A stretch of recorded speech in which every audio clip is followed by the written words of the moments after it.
Viewers, എല്ലാവർക്കും ദിജോസ് വേൾഡിൻ്റെ പുതിയൊരു വീഡിയോയിലേക്ക് സ്വാഗതം. പെട്ടെന്ന് പ്രഗ്നൻസി കിട്ടാൻ വേണ്ടിയിട്ട് ഭാര്യയും ഭർത്താവും ഒരേപോലെ ചെയ്തിരിക്കേണ്ട രണ്ട് കാര്യങ്ങളെ പറ്റിയിട്ടാണ് ഇന്നത്തെ വീഡിയോയിൽ സംസാരിക്കുന്നത് കേട്ടോ. കോണ്ടാക്റ്റിന് തൊട്ട് മുൻപായിട്ട് ഈ ഒരു കർമ്മം നിങ്ങൾ ചെയ്യുന്നത് പുരുഷന്മാരിൽ അവരുടെ ഫെർട്ടിലിറ്റി നന്നായിട്ട് സപ്പോർട്ട് ചെയ്യുന്നതിനും അവർക്ക് നല്ല എഫക്റ്റീവായിട്ട് കോണ്ടാക്ട് ചെയ്യുന്നതിനും ഇജാക്കുലേഷനും ഒക്കെ നന്നായിട്ടുണ്ടായി ഏറ്റവും ക്വാളിറ്റിയിൽ തന്നെ സ്പേം സെൽസ് പുറത്തേക്ക് വരുന്നതിന് വേണ്ടിയിട്ട് സഹായിക്കുന്നുണ്ട്. സ്ത്രീകൾ ഈ മെത്തേഡ് ചെയ്യുന്നത് അവരുടെ സെർവിക്സ് ഒക്കെ നന്നായിട്ട് വികസിച്ച് സെർവിക്കൽ മ്യൂക്കസ് ഒക്കെ നന്നായിട്ട് പ്രൊഡ്യൂസായി ആ ഒരു പ്രോസസ്സ് എൻജോയബിൾ ആക്കുന്നതിന് വേണ്ടിയിട്ടും പെട്ടെന്ന് തന്നെ ഫെർട്ടിലൈസേഷൻ നടക്കാൻ വേണ്ടിയിട്ടും സഹായിക്കുന്നുണ്ട് കേട്ടോ. അപ്പോൾ ആ രണ്ട് ടിപ്സ് എന്തൊക്കെയാണെന്ന് നമുക്ക് നോക്കാം. വീഡിയോ നമുക്ക് സ്റ്റാർട്ട് ചെയ്യാം. ഏറ്റവും ആദ്യം പുരുഷന്മാർ ചെയ്യേണ്ട കാര്യം എന്താണെന്ന് നമുക്ക് നോക്കാം കേട്ടോ. ഫെർട്ടിലിറ്റി എക്സസൈസുകൾ ഏറ്റവും കൂടുതൽ ഫോക്കസ് ചെയ്യുന്നത് സ്ത്രീ പുരുഷന്മാരുടെ ലൈംഗിക പ്രത്യുൽപാദന അവയവങ്ങളെയാണ്. ഈ അവയവങ്ങളിലോട്ടുള്ള ബ്ലഡ് സർക്കുലേഷൻ കൂടി കഴിഞ്ഞു കഴിഞ്ഞാൽ ഇതുമൂലം നിങ്ങളുടെ പ്രഗ്നന്റ് ആകാൻ വേണ്ടിയിട്ടുള്ള സാധ്യതയെ അത് വർദ്ധിപ്പിക്കുന്നു. നമ്മളുടെ ശരീരത്തിലെ രക്തയോട്ടം കൂടി കഴിഞ്ഞു കഴിഞ്ഞാൽ ആ രക്തയോട്ട വർധനവ് നിങ്ങളുടെ ശരീരത്തിലെ ഓരോ ഭാഗത്തും നല്ല രീതിയിൽ നമുക്ക് തിരിച്ചറിയാനായിട്ട് സാധിക്കും. അതുപോലെ തന്നെ രക്തയോട്ടം കുറയുമ്പോഴുണ്ടാകുന്ന വിളർച്ചയും നമുക്ക് തിരിച്ചറിയാനായിട്ട് സാധിക്കും. ഇവിടെ ബ്ലഡ് സർക്കുലേഷൻ നമ്മൾ കൂട്ടുമ്പോൾ പ്രത്യുൽപാദന അവയവങ്ങളിലോട്ടും ലൈംഗിക അവയവങ്ങളിലോട്ടും നമ്മൾ ബ്ലഡ് സർക്കുലേഷൻ ഉയർത്തിക്കൊണ്ട് വരുമ്പോഴേക്കും ഇതിന്റെ ഭാഗമായിട്ട് നിങ്ങൾ പ്രഗ്നന്റ് ആകാനായിട്ടുള്ള സാധ്യത ഇരട്ടിയാകുന്നു. അപ്പോൾ ഇവിടെ സ്ത്രീക്കും പുരുഷനും ഫോളോ ചെയ്യാൻ കഴിയുന്ന ടിപ്സ് ഏതൊക്കെയാണെന്ന് നമുക്ക് നോക്കാം. ആദ്യം നമുക്ക് പുരുഷന്മാരിൽ നിന്ന് തന്നെ തുടങ്ങാം. നിങ്ങളുടെ ഹസ്ബൻഡിന് സ്പേമിന്റെ മോട്ടിലിറ്റി, കൗണ്ട്, മോർഫോളജി ഇങ്ങനെ എന്തെങ്കിലും കാര്യങ്ങൾക്ക് വ്യത്യാസമുണ്ടെങ്കിലോ ചെക്ക് ചെയ്തിട്ട് ഹസ്ബൻഡിന് യാതൊരു തരത്തിലുള്ള പ്രശ്നങ്ങൾ ഇല്ലെങ്കിലോ ഈ ഒരു മെത്തേഡ് ഹസ്ബൻഡിന് ഫോളോ ചെയ്യാവുന്നതാണ്. ഒരുപാട് പേര് ജോലി കഴിഞ്ഞ് വന്നിട്ട് ഇങ്ങനെയുള്ള കാര്യങ്ങളൊക്കെ ഫോളോ ചെയ്യാൻ പറയുമ്പോൾ ഒരു ഇൻട്രസ്റ്റ് ഉണ്ടായിക്കണമെന്നില്ല. പക്ഷേ തീർത്തും നിങ്ങളുടെ ഹസ്ബൻഡിന് ഈസി ആയിട്ട് ചെയ്യാൻ കഴിയുന്ന ഒരു എക്സസൈസ് ആണ് കേട്ടോ ഇത്. ഇത് ചെയ്യേണ്ടത് ബെഡില് ചരിഞ്ഞു കിടക്കുക. ചരിഞ്ഞു കിടക്കുക എന്ന് പറയുമ്പോൾ എല്ലാവർക്കും മനസ്സിലായിട്ടുണ്ടാവുമല്ലോ. നമ്മൾ ഒരു ഭാഗം ചേർത്ത് ചരിഞ്ഞു കിടക്കുക. ചരിഞ്ഞു കിടന്നതിന് ശേഷം നമ്മൾ ചരിഞ്ഞു കിടക്കുന്നതിന്റെ അപ്പുറത്തെ ഭാഗത്തെ കാല് നമ്മൾ ഉയർത്തി മേപ്പോട്ടേക്ക് ആക്കുക. ഞാനൊരു ഇമേജ് കൊടുത്തേക്കാം നിങ്ങൾക്കൊരു എളുപ്പത്തിൽ മനസ്സിലാക്കാൻ വേണ്ടിയിട്ട്. അതായത് നമ്മൾ ചരിഞ്ഞു കിടക്കുമ്പോഴേക്കും അപ്പുറത്തെ കാല് നമ്മൾ ഉയർത്തിക്കൊണ്ടിരിക്കുക. ഇങ്ങനെ ഉയർത്തി ഒരു 10 ടൈംസ് നമ്മൾ അങ്ങനെ ഉയർത്തുക. അപ്പോൾ 1, 2, 3 അങ്ങനെ 10 ടൈംസ് നിങ്ങൾ ചെയ്യുക. അതിനുശേഷം ഒരു കാലിൽ നിങ്ങൾ 10 തവണ ചെയ്തതിന് ശേഷം അപ്പുറത്തെ കാലും, അതായത് അപ്പുറത്തെ ഡയറക്ഷനിലോട്ട് ചരിഞ്ഞു കിടന്ന് അപ്പുറത്തെ കാലും നിങ്ങൾ ഇതുപോലെ തന്നെ ഹസ്ബൻഡിനോട് ഉയർത്താനായിട്ട് പറയുക. ഇങ്ങനെ അതും 10 തവണ നിങ്ങൾ ഹസ്ബൻഡിനെ കൊണ്ട് ചെയ്യിക്കുക. ആ ഒരു മെത്തേഡ് നിങ്ങൾ ചെയ്യുന്നത് നമ്മുടെ ആ കാലുകൾ, പുരുഷന്റെ കാലുകൾ ഉയർത്തുന്നതിന്റെ ഭാഗമായിട്ട് പുരുഷന്റെ വൃഷ്ണങ്ങളിലോട്ടുള്ള ബ്ലഡ് സർക്കുലേഷൻ കൂട്ടുന്നതിന് അത് സഹായിക്കുന്നു. ഈ ബ്ലഡ് സർക്കുലേഷൻ കൂടുന്നത് ക്വാളിറ്റിയുള്ള സ്പേം പ്രൊഡ്യൂസ് ആകുന്നതിനും അതിന്റെ കൗണ്ട്, അതിന്റെ DNA ഇങ്ങനെയുള്ള കാര്യങ്ങളെ ഒന്ന് ഇംപ്രൂവ് ചെയ്യുന്നതിനും അത് സഹായിക്കുന്നു. ഹെൽത്തി ആയിട്ടുള്ള ഒരു ബ്ലഡ് സർക്കുലേഷൻ ശരീരത്തിലൂടെ കടന്നു പോകുന്നത് ഏറ്റവും കൂടുതൽ ക്വാളിറ്റിയുള്ള സെമൻ പ്രൊഡ്യൂസ് ചെയ്യുന്നതിന് വേണ്ടിയിട്ട് സഹായിക്കുന്നുണ്ട്. ഒരു ദിവസം ഒരു തവണയെങ്കിലും ചുരുങ്ങിയത് ഇത് ചെയ്യാനായിട്ട് ഹസ്ബൻഡിനോട് പറയുക. അതല്ലെങ്കിൽ കൂടുതൽ തവണ ചെയ്യാനായിട്ട് താല്പര്യമുണ്ടെങ്കിൽ അങ്ങനെയും ഈ മെത്തേഡ് ചെയ്യാവുന്നതാണ്. ആദ്യത്തെ തവണ കുറച്ച് മാത്രമായി ചെയ്യാനായിട്ട് ശ്രദ്ധിക്കുക. അതായത് ഒരു 10 തവണയോ അല്ലെങ്കിൽ ഒരു 5 തവണയോ ഒക്കെ ആയിട്ട് കംഫർട്ടബിൾ ആകുന്നതിനനുസരിച്ച് ഇതിന്റെ കൗണ്ട് ഉയർത്തിക്കൊണ്ട് വരിക. കാരണം എന്താണെന്ന് വെച്ച് കഴിഞ്ഞാൽ നമ്മുടെ ഈ ജോയിന്റ്സ് ഒന്നും നമ്മൾ അധികം ഉയർത്താറില്ല. അങ്ങനെ ഉയർത്തിയിട്ട് നമുക്ക് ചെയ്യേണ്ട ജോലികളൊന്നും പലർക്കും ഇല്ല. അങ്ങനെ വരുന്നതിന്റെ ഭാഗമായിട്ട് പെട്ടെന്ന് നമ്മൾ കൂടുതൽ പൊക്കി താത്തി വരുമ്പോഴേക്കും ആ കാലിന്റെ ഇടുക്കിന്റെ ഭാഗത്ത് വേദന അനുഭവപ്പെടാൻ സാധ്യതയുണ്ട്. അതുകൊണ്ട് ആദ്യം തന്നെ ആ ഒരു ചെയ്യുന്നതിന്റെ അളവ് കുറച്ച് പയ്യെ അദ്ദേഹം കംഫർട്ടബിൾ ആകുന്നതിനനുസരിച്ചിട്ട് അതിന്റെ ആ ചെയ്യുന്നതിന്റെ അളവ് ഉയർത്തിക്കൊണ്ടുവരിക കേട്ടോ. ഇതാണ് പുരുഷന്മാരുടെ ഫെർട്ടിലിറ്റി ഇൻക്രീസ് ചെയ്യാൻ സഹായിക്കുന്ന മെത്തേഡ്. ഇനി സ്ത്രീ ചെയ്യേണ്ട ഒരു കാര്യമാണ് ഫെർട്ടിലിറ്റി മസാജ് എന്ന് പറയുന്നത്. ഫെർട്ടിലിറ്റി മസാജ് കോണ്ടാക്ടിന് തൊട്ട് മുമ്പ് മാത്രമല്ല, പീരിയഡ്സിന്റെ പീരിയഡ്സിന്റെ ബ്ലീഡിംഗ് നിൽക്കുന്ന ദിവസം മുതൽ ഓവുലേഷൻ ഡേറ്റ് വരെ നിങ്ങൾക്ക് ചെയ്യാവുന്നതാണ് കേട്ടോ. ഫെർട്ടിലിറ്റി മസാജിൽ നമ്മൾ വയറിന്റെ ഭാഗം നന്നായിട്ട് സ്റ്റിമുലേറ്റ് ചെയ്ത് കൊടുക്കുന്നതിന്റെ ഭാഗമായിട്ട് നന്നായിട്ട് രക്തയോട്ടം കൂട്ടുന്നതിനും ഇംപ്ലാന്റേഷൻ പോസിറ്റീവ് ആവുന്നതിന് വേണ്ടിയിട്ടും അത് സഹായിക്കുന്നുണ്ട് കേട്ടോ. ഫെർട്ടിലിറ്റി മസാജ് എങ്ങനെയാണ് ചെയ്യേണ്ടതെന്ന് നമുക്ക് നോക്കാം. കാസ്റ്റർ ഓയിലിനെ പറ്റി നിങ്ങൾ എല്ലാവരും കേട്ടിട്ടുണ്ടാക്കും. അതിന്റെ പേരാണ് മലയാളത്തിൽ പറയുന്നത് പറയുന്ന പേരാണ് ആവണക്കെണ്ണ എന്ന് പറയുന്നത് കേട്ടോ.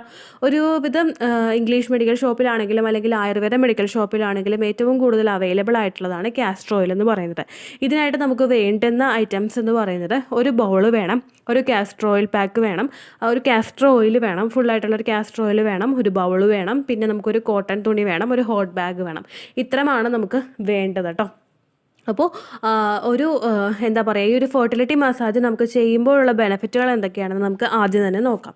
ഈ ഒരു ഫെർട്ടിലിറ്റി മസാജ് ചെയ്യുന്നത് നമ്മുടെ ഒരു വയറിൻ്റെ ഭാഗത്തായതുകൊണ്ട് തന്നെ നമ്മുടെ റീപ്രൊഡക്റ്റീവ് സിസ്റ്റംസ്, റീപ്രൊഡക്റ്റീവ് ഓർഗൻസ് എല്ലാം സ്ഥിതി ചെയ്യുന്നത് അവിടെ ആയതുകൊണ്ട് തന്നെ നമ്മുടെ ബ്ലഡ് സർക്കുലേഷൻ ഇൻക്രീസ് ചെയ്യാനായിട്ട് അത് സഹായിക്കുന്നു. അതുപോലെ തന്നെ നമ്മുടെ ഇമ്മ്യൂണിറ്റി ബൂസ്റ്റ് ചെയ്യുന്നതിനും നമ്മളിലുള്ള സ്ട്രെസ്സ് കുറയ്ക്കുന്നതിനും നമ്മുടെ ഡൈജസ്റ്റീവ് സിസ്റ്റത്തിൻ്റെ പ്രവർത്തനങ്ങൾ നല്ല രീതിയിൽ പോകുന്നതിനും അതേപോലെ തന്നെ സ്ത്രീകളിലുള്ള ഫൈബ്രോയിഡ്, സിസ്റ്റ്, ബ്ലോക്കേജ് ഇതൊക്കെ വരുന്നത് പ്രിവെൻറ്റ് ചെയ്യാനും എൻഡോമെട്രിയം ലൈനിങ്ങിൻ്റെ ഗ്രോത്തിനും ബെറ്റർ എഗ് പ്രൊഡക്ഷനും ഇത് സഹായിക്കുന്നു. ഈ ഓരോ കാര്യങ്ങളും കൃത്യമായിട്ട് നടക്കുന്നത് ഞാൻ തുടക്കത്തിലേ പറഞ്ഞതുപോലെ ഈ ബ്ലഡ് സർക്കുലേഷൻ കൂട്ടുക എന്നുള്ള ഒരു കാര്യത്തിലൂടെയാണ്. ഈ ബ്ലഡ് സർക്കുലേഷൻ നോർമലായിട്ട് ആ ഒരു ഭാഗത്തേക്ക് വന്നു കഴിഞ്ഞ് കഴിഞ്ഞാൽ ഇതാണ് ഇതിൻ്റെ പ്രൈമറി ഒബ്ജക്റ്റീവ് എന്ന് പറയുന്നത്. ഈ ഒരു കാര്യം അവിടെ കൃത്യമായിട്ട് നടന്നു കഴിഞ്ഞ് കഴിഞ്ഞാൽ ബാക്കി എല്ലാം സെക്കൻഡറി ആയിട്ട് അവിടെ നടന്നുകൊണ്ടിരിക്കും. നമുക്ക് ആ ഒരു സെക്കൻഡറി ആയിട്ട് നടക്കുന്ന എല്ലാം തന്നെ നമ്മുടെ ആ ഒരു എഗ് പ്രൊഡക്ഷനും അതുപോലെ എൻഡോമെട്രിയം ലൈനിങ് തിക്നെസ് കൂട്ടുകയും ബ്ലോക്കേജ് ഒക്കെ ഉണ്ടാകാതെ പ്രിവെൻറ്റ് ചെയ്യുകയും ഒക്കെയാണ്. ഇതെല്ലാം അവിടെ കൃത്യമായിട്ട് നടന്നു കഴിഞ്ഞ് കഴിഞ്ഞാൽ നമുക്ക് സക്സസ്ഫുൾ പ്രഗ്നൻസി ഉണ്ടാവുകയും ചെയ്യും കേട്ടോ. അപ്പോൾ ഇതെല്ലാമാണ് കാസ്റ്റർ ഓയിൽ പാക്കിൻ്റെ ബെനിഫിറ്റുകൾ എന്ന് പറയുന്നത്. ഇനി നമുക്ക് ഈ കാസ്റ്റർ ഓയിൽ പാക്ക് എങ്ങനെയാണ് ചെയ്യുന്നതെന്ന് നോക്കാം. ഞാൻ ഇവിടെ നിങ്ങൾക്ക് അറിയാൻ വേണ്ടിയിട്ട് 2-3 ഇമേജസ് ആഡ് ചെയ്തിട്ടുണ്ട് കേട്ടോ. നമ്മളൊരു ബൗൾ എടുക്കുക, ആ ബൗളിലോട്ട് ഒരു കോട്ടൺ തുണി നമ്മൾ ഇട്ട് വയ്ക്കുക. ആ കോട്ടൺ തുണിയിലോട്ട് ആ കോട്ടൺ തുണി മുങ്ങുന്ന പാകത്തിന് നമ്മൾ ആ ഒരു ആവണക്കെണ്ണ ഒഴിച്ചൊഴിച്ച് കൊടുക്കുക കേട്ടോ. ഒഴിച്ച് നമ്മൾ പയ്യെ ആ തുണി അങ്ങോട്ട് കുതിർത്തിയിട്ട് ആ തുണിയിൽ ഫുള്ളായിട്ട് ഈ ഒരു ആവണക്കെണ്ണ മിക്സായി കഴിഞ്ഞതിന് ശേഷം ആവണക്കെണ്ണയിൽ അങ്ങോട്ട് തുണി കുതിർന്നതിന് ശേഷം നമ്മൾ ഒരു സ്ഥലത്ത് ഒരു ഫ്ലാറ്റ് ആയിട്ടുള്ളൊരു സർഫേസിൽ നമ്മൾ നീണ്ടങ്ങോട്ട് കിടക്കുക. താഴെ ഏതെങ്കിലും ചീത്ത തുണി വിരിച്ചിട്ട് നിങ്ങൾ ബെഡിലാണ് കിടക്കുന്നതെങ്കിൽ അങ്ങനെ കിടക്കുക കേട്ടോ. കാരണം ഈ ഒരു എണ്ണ ഇട്ടിട്ട് അവിടെ വീണ് കഴിഞ്ഞ് കഴിഞ്ഞാൽ ഇപ്പോൾ നല്ല ബെഡിലാണ് കിടക്കുന്നതെങ്കിൽ അവിടെ ബുദ്ധിമുട്ടാവുമല്ലോ നിങ്ങൾക്ക്. അപ്പോൾ അതുകൊണ്ട് ഏതെങ്കിലും ഒരു ചീത്ത ക്ലോത്ത് ഉണ്ടെങ്കിൽ അത് വിരിച്ചതിന് ശേഷമോ അല്ലെങ്കിൽ നിങ്ങളിപ്പോൾ തറയിലാണ് കിടക്കുന്നതെങ്കിലോ ശ്രദ്ധിച്ചിട്ട് കിടക്കുക. എണ്ണ ഇട്ടിട്ട് വീഴുന്നത് പ്രിവെൻറ്റ് ചെയ്യാനായിട്ട് അത് സഹായിക്കും കേട്ടോ.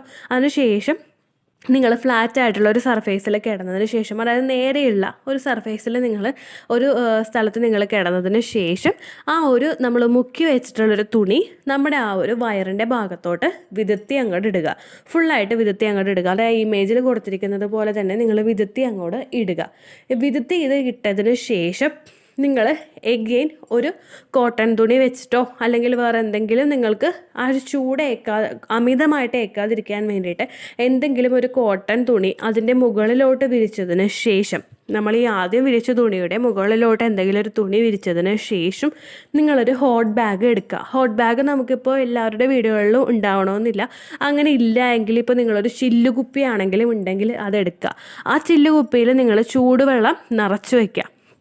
ചൂടുവെള്ളം നിറച്ചിട്ട് നിങ്ങൾ ആ ചില്ലുകുപ്പിയോ അല്ലെങ്കിൽ ഹോട്ട് ബാഗോ ഒക്കെ ആണെങ്കിൽ അത് നിങ്ങളുടെ ഓരോ ഭാഗത്തേക്കും ഇങ്ങനെ പിടിച്ച് കൊടുക്കുക. നമ്മൾ ചൂട് പിടിക്കില്ലേ, നമ്മളിപ്പോൾ എന്തെങ്കിലും ബുദ്ധിമുട്ട് നമുക്ക് പീരിയഡ്സിൻ്റെ പെയിനൊക്കെ വന്നു കഴിഞ്ഞാൽ ഒന്ന് ചൂട് പിടിക്കില്ലേ, അതുപോലെ നിങ്ങൾ പയ്യെ ഒന്ന് ചൂട് പിടിച്ച് കൊടുക്കുക കേട്ടോ. ഇങ്ങനെ ചൂട് പിടിക്കുന്നത് മൂലം നമ്മുടെ ആ ഒരു കാസ്റ്റർ ഓയിലിൻ്റെ ബെനിഫിറ്റ് നമ്മുടെ ശരീരത്തിലോട്ട് എത്തുന്നതിനും നമ്മളെ ബ്ലഡ് സർക്കുലേഷൻ ഇൻക്രീസ് ആകുന്നതിനും അത് ഒരുപാട് സഹായിക്കും കേട്ടോ. ഇപ്പോൾ ഹോട്ട് ബാഗ് നിങ്ങൾക്ക് ഇല്ല എങ്കിൽ ഇപ്പോൾ അധികം റേറ്റ് ഇല്ല എന്ന് തോന്നുന്നു കേട്ടോ. ഓൺലൈനിലൊക്കെ അവൈലബിൾ ആണ്. നിങ്ങൾക്ക് പറ്റുന്നുണ്ടെങ്കിൽ നിങ്ങളത് ഓൺലൈനിൽ നിന്നായിട്ട് വാങ്ങിക്കാനായിട്ട് ശ്രദ്ധിക്കുക കേട്ടോ. ഈ ഒരു ഹോട്ട് ബാഗ് നമ്മൾ ഉപയോഗിച്ചിട്ടോ അല്ലെങ്കിൽ ഇപ്പോൾ ചില്ലുകുപ്പി ആണെങ്കിലോ അല്ലെങ്കിൽ വേറെ എന്തെങ്കിലും, നമ്മളിപ്പോൾ പ്ലാസ്റ്റിക് കുപ്പിയാണ് നമ്മൾ എടുക്കുന്നതെങ്കിൽ ആ അത്ര ശക്തമായിട്ട് ചൂടുവെള്ളം ഒഴിച്ച് കഴിഞ്ഞാൽ അത് അപ്പം തന്നെ അത് പൊട്ടി ചളങ്ങിയൊക്കെ പോകും. അതുകൊണ്ടാണ് ചില്ലുകുപ്പി ഉപയോഗിക്കാനായിട്ട് പറയുന്നത് കേട്ടോ. അല്ലെങ്കിൽ ഹോട്ട് ബാഗ് ഉപയോഗിക്കാനായിട്ടും ശ്രദ്ധിക്കുക. അതല്ലെങ്കിൽ നിങ്ങൾക്ക് കൈ പിടുത്തം കിട്ടുന്ന വേറെ ഏതെങ്കിലും സ്റ്റീലിൻ്റെ ചോറും പാത്രമൊക്കെ ഉണ്ടെങ്കിൽ അതും നിങ്ങൾ ഉപയോഗിക്കുക കേട്ടോ. കൂടുതലായിട്ടും നമ്മൾ ഉപയോഗിക്കുന്നത് ഹോട്ട് ബാഗോ അല്ലെങ്കിൽ ചില്ലുകുപ്പിയോ ആയിരിക്കും. ഇത് നമ്മളൊരു 30 മിനിറ്റെങ്കിലും ഇത് കണ്ടിന്യൂസ് ആയിട്ട് ഇങ്ങനെ ആവി പിടിക്കുക കേട്ടോ. അപ്പോൾ കുറച്ചധികം ചൂട് നമുക്ക് ദേഹത്ത് പൊള്ളാത്ത രീതിക്ക് നല്ലപോലെ അടച്ചു വെച്ചിട്ട് വേണം കേട്ടോ ഉപയോഗിക്കാനായിട്ട്. അത് വെച്ചിട്ട് നമ്മൾ പയ്യെ അതിങ്ങനെ ചൂട് പിടിച്ച് കൊടുക്കുക കേട്ടോ. നിങ്ങൾക്ക് ഊഹിക്കാവുന്നൊരു കാര്യമുണ്ട്. ഏറ്റവും കൂടുതൽ ഇത് ബെനഫിഷ്യൽ ആണോ എന്ന് ചിന്തിക്കുന്നവർക്ക് ഊഹിക്കാൻ പറ്റുന്ന ഒരു കാര്യമുണ്ട്. നിങ്ങൾക്ക് പീരിയഡ്സിൻ്റെ ക്രാംസ് വരുമ്പോഴേക്കും നിങ്ങൾ ഈ അടിവയറിൻ്റെ ഭാഗത്ത് ചൂട് പിടിക്കാറില്ലേ? ചൂട് പിടിക്കുമ്പോഴേക്കും നിങ്ങൾക്ക് ഈ ഒരു വേദന കുറഞ്ഞു കിട്ടാറില്ലേ? ആ കുറഞ്ഞു കിട്ടുന്നത് പോലെ തന്നെയാണ് ഈ ഒരു കാര്യവും വർക്ക് ചെയ്യുന്നത്. ഈ ഒരു കാര്യം നമ്മൾ കൂടുതലായിട്ട് ചെയ്യുമ്പോഴേക്കും അതിലൂടെ ബ്ലഡ് സർക്കുലേഷൻ അവിടെ കൂടാനായിട്ട് ഒരുപാട് സഹായിക്കും. ഇത് ഒരു 3-4 മാസമെങ്കിലും നിങ്ങൾ കണ്ടിന്യൂസ് ആയിട്ട് ചെയ്യുക. ആഴ്ചയിൽ ഒരു 4-5 തവണ നിങ്ങൾക്കിത് ചെയ്യാൻ പറ്റുന്നുണ്ടെങ്കിൽ ചെയ്യാം കേട്ടോ. ഇത്രയേ ഉള്ളൂ വീഡിയോ. യൂസ്ഫുൾ ആയി കാണുമെന്ന് വിശ്വസിക്കുന്നു. യൂസ്ഫുൾ ആവുന്നുണ്ടെങ്കിൽ ലൈക്ക് ചെയ്യുക, ഫ്രണ്ട്സിനൊക്കെ ഷെയർ ചെയ്ത് കൊടുക്കുക കേട്ടോ. എന്തെങ്കിലും സംശയം ഉണ്ടെങ്കിൽ നിങ്ങൾ കമൻസിൽ ചോദിക്കുക. പണ്ടത്തെ വീഡിയോയ്ക്ക് കമൻസ് ഇടുന്നവർക്ക് റിപ്ലൈ ലഭിക്കുന്നില്ലെങ്കിൽ ലേറ്റസ്റ്റ് ആയിട്ട് ഞാൻ ഏത് വീഡിയോ ആണോ അപ്ലോഡ് ചെയ്യുന്നത് അതിന് താഴെ കമൻറ്റ് ഒന്ന് കോപ്പി പേസ്റ്റ് ചെയ്യാനായിട്ട് ശ്രദ്ധിക്കുക കേട്ടോ. അതുപോലെ ഓവുലേഷൻ ഡേറ്റ് കാൽക്കുലേറ്റ് ചെയ്ത് തരാനായിട്ട് റിക്വസ്റ്റ് ചെയ്യുന്ന ആളുകൾ എത്രയാണോ സൈക്കിൾ ലെങ്ത് അത് മെൻഷൻ ചെയ്യാനായിട്ട് ശ്രദ്ധിക്കുക. സൈക്കിൾ ലെങ്ത് എന്നതുകൊണ്ട് ഉദ്ദേശിച്ചത് ഓരോ മാസവും എത്ര ദിവസം കൂടുമ്പോഴാണോ ബ്ലീഡിങ് വരുന്നത് അതാണ് സൈക്കിൾ ലെങ്ത്. കഴിഞ്ഞ മാസം ഒരു 8-ാം തീയതിയാണ് ബ്ലീഡിങ് ആയതെങ്കിൽ ഈ മാസം 6-ാം തീയതിയാണ് ബ്ലീഡിങ് ആയതെങ്കിൽ കഴിഞ്ഞ മാസം 8-ാം തീയതി മുതൽ ഈ മാസം 6-ാം തീയതി വരെ എത്ര ദിവസമുണ്ടോ അത് കാലണ്ടറിൽ എണ്ണി തിട്ടപ്പെടുന്നതാണ് നിങ്ങളുടെ സൈക്കിൾ ലെങ്ത്. സൈക്കിൾ ലെങ്ത് നമ്മൾ കൃത്യമായിട്ട് കാൽക്കുലേറ്റ് ചെയ്യുകയാണെങ്കിൽ ഓവുലേഷൻ ഡേറ്റ് എളുപ്പത്തിൽ കണ്ടുപിടിക്കാൻ വേണ്ടിയിട്ട് ഒരുപാട് ആപ്ലിക്കേഷൻസും ഒരുപാട് ഓൺലൈൻ ആയിട്ടുള്ള വെബ്സൈറ്റുകളും ഇന്ന് നമുക്ക് അവൈലബിൾ ആണ്. പ്ലേ സ്റ്റോറിൽ പോയിട്ട് ഓൺലൈൻ ഓവുലേഷൻ ട്രാക്കർ എന്ന് ടൈപ്പ് ചെയ്ത് കഴിഞ്ഞാൽ നിങ്ങൾക്ക് അതുമായിട്ട് ബന്ധപ്പെട്ടിട്ടുള്ള ആപ്ലിക്കേഷൻസ് കിട്ടും. അത് പറ്റുന്നില്ല എങ്കിൽ ഗൂഗിളിൽ പോയിട്ട് ഓൺലൈൻ ഓവുലേഷൻ കാൽക്കുലേറ്റർ എന്ന് ടൈപ്പ് ചെയ്ത് കഴിഞ്ഞാൽ അതുമായിട്ട് ബന്ധപ്പെട്ടിട്ടുള്ള വെബ്സൈറ്റുകൾ നിങ്ങൾക്ക് കിട്ടും. അതിൽ നിങ്ങളുടെ ലാസ്റ്റ് മന്തിലെ മെൻസ്ട്രേഷൻ്റെ ഡേറ്റും ഒപ്പം ഞാൻ ഈ പറഞ്ഞ രീതിക്ക് നിങ്ങൾ കാൽക്കുലേറ്റ് ചെയ്യുന്ന സൈക്കിൾ ലെങ്ത്തും എൻ്റർ ചെയ്ത് കൊടുക്കുകയാണെങ്കിൽ നിങ്ങൾക്ക് കൃത്യമായിട്ട് ഓവുലേഷൻ ഡേറ്റ് കണ്ടുപിടിക്കാനായിട്ട് സാധിക്കും. ഫെർട്ടൈൽ ടൈം പീരീഡും നിങ്ങൾക്ക് കിട്ടും. അതായത് എത്ര ദിവസം മുതൽ കോൺടാക്ട് ചെയ്ത് തുടങ്ങിക്കഴിഞ്ഞാൽ നിങ്ങൾ പ്രഗ്നൻ്റ് ആകും എന്നുള്ളൊരു ഡേറ്റും നിങ്ങൾക്ക് പ്രോപ്പറായിട്ട് കിട്ടും കേട്ടോ. ഇത് കാൽക്കുലേറ്റ് ചെയ്യുന്ന സമയത്ത് സൈക്കിൾ ലെങ്ത് കാൽക്കുലേറ്റ് ചെയ്യുന്ന സമയത്ത് നിങ്ങളുടെ ആ ഒരു കലണ്ടറിൽ നോക്കി തന്നെ നിങ്ങൾ കാൽക്കുലേറ്റ് ചെയ്യുക. പല മാസങ്ങളിലും 30-31 ദിവസമുണ്ട്. അതുകൊണ്ടാണ് അങ്ങനെ പറഞ്ഞത്. ഒപ്പം നിങ്ങൾക്ക് ബ്ലീഡിങ് തുടങ്ങിയ ദിവസത്തിന് വേണം നിങ്ങൾ ഡേ 1 ആയിട്ട് എടുക്കാൻ വേണ്ടിയിട്ട്. സ്പോട്ടിങ് തുടങ്ങിയ ദിവസത്തിനെ, അതായത് ചെറുതായിട്ട് ഡിസ്ചാർജ് പോയി തുടങ്ങിയ ദിവസത്തിനെ നിങ്ങൾ കൺസിഡർ ചെയ്യേണ്ട ആവശ്യം ഇല്ല കേട്ടോ. അപ്പോൾ ഇത്രയേ ഉള്ളൂ വീഡിയോ. അടുത്തൊരു വീഡിയോ ആയിട്ട് നമുക്ക് വീണ്ടും കാണാം. ബൈ.